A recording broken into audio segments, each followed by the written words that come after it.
Hello दोस्तों, नमस्कार। हमारे चैनल में आप सभी का स्वागत है। मैं गाने जा रही हूँ नाच गीत। आप लोग को जैसा लगे कमेंट करके ज़रूर बताना। अच्छा लगे तो लाइक शेयर कर देना।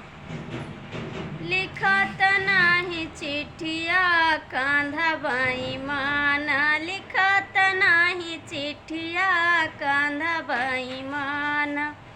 लिखत लिखत जाऊ लिखबौ किहिनी, लिखत लिखत जाऊ लिखबौ किहिनी। भेजत नाही चिट्ठिया सैया बेईमान, भेजत नाही चिट्ठिया सैया बेईमान। बरहे बरिस जब आए लौटी के, बरहे बरिस जब आए लौटी के।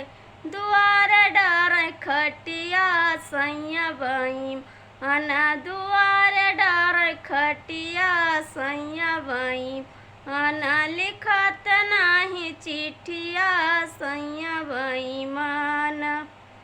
टटिया चीर जब गइलूँ खाट पे, टटिया चीर जब गइलूँ खाट पे। घुमाई के मारे लठी सैया बेईमान, घुमाई के मारे लठिया सैया बेईमान।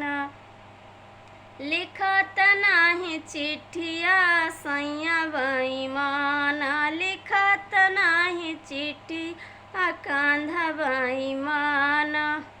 सासु ननद मोरी घर की दरुनिया, लगावे लागी टटिया सैया बेईमान, लगावे लागी टटिया सैया बेईमान। लिखत नाही चिट्ठिया